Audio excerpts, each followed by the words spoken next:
Canyonlands National Park, Dead Horse Point State Park.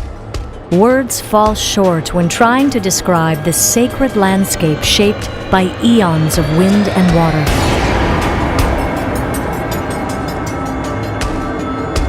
We're in an area called Big Flat, right next to the entrance for Dead Horse Point State Park and the Island in the Sky district of Canyonlands National Park.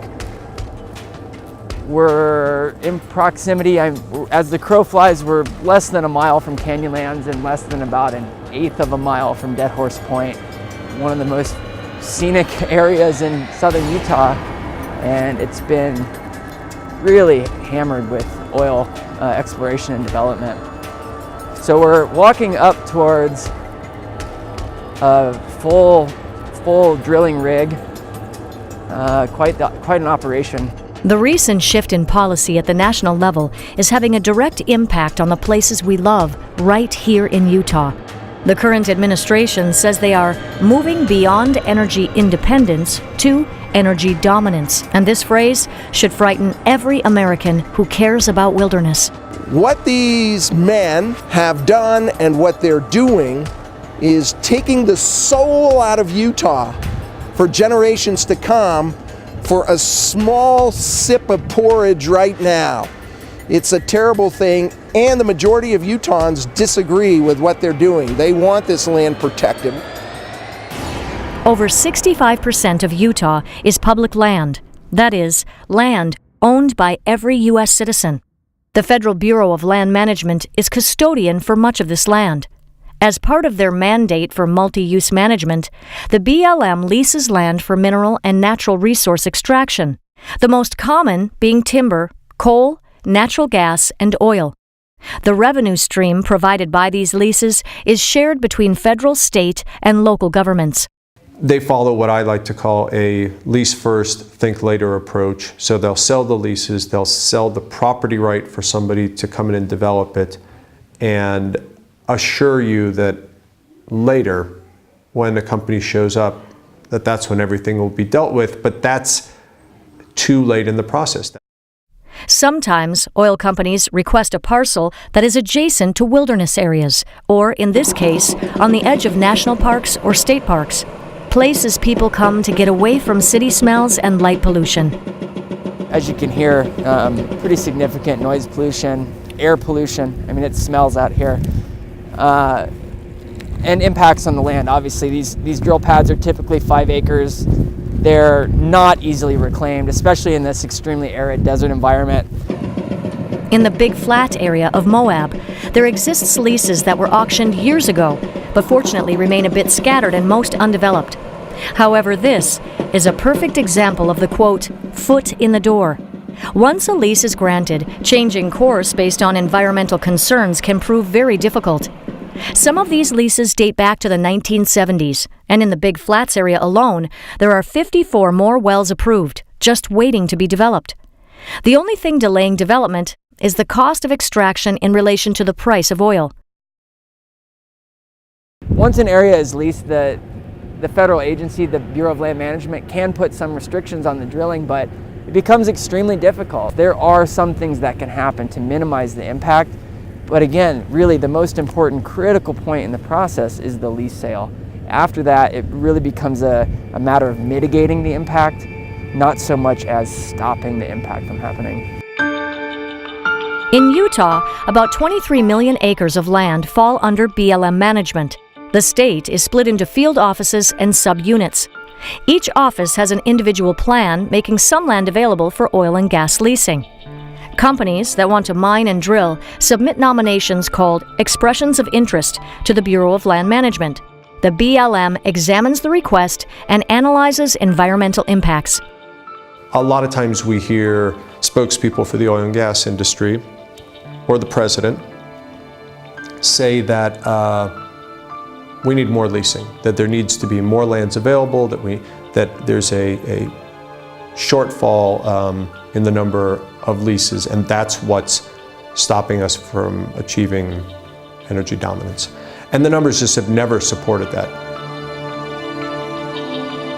The oil and gas auctions used to be held in person.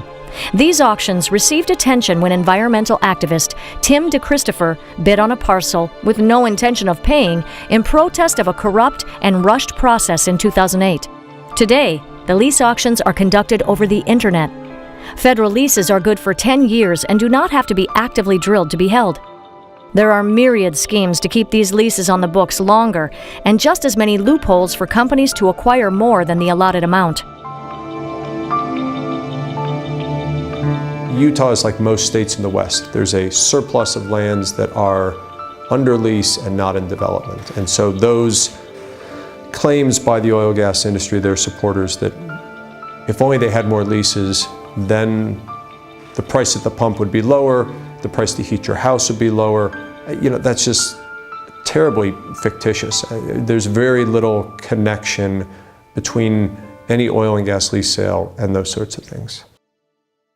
But why are there so many acres of land leased but not utilized? Why do so many companies continually need more land when they aren't even using the land they've already leased?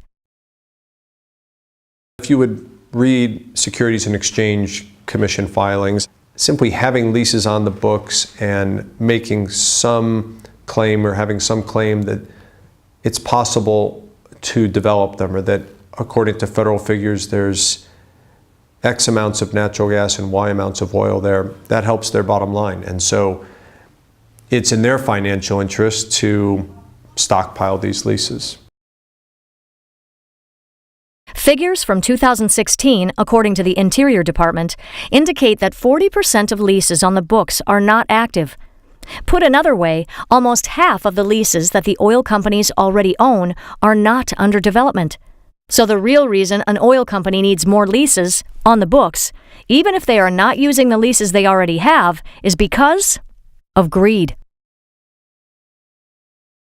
By the time you see activity on the ground, by the time you see a well like this drilling, you've lost the game in a lot of ways. The lease stage, which is at the time at which you don't see anything, that's the most important point in the process, and that's where the public needs to be involved, because these leases stick around for a long time. People tend to forget that these areas are even leased, but when the market conditions are right and the right company shows up, you're going to have oil development, and the same with natural gas as well. So the lease stage is critical.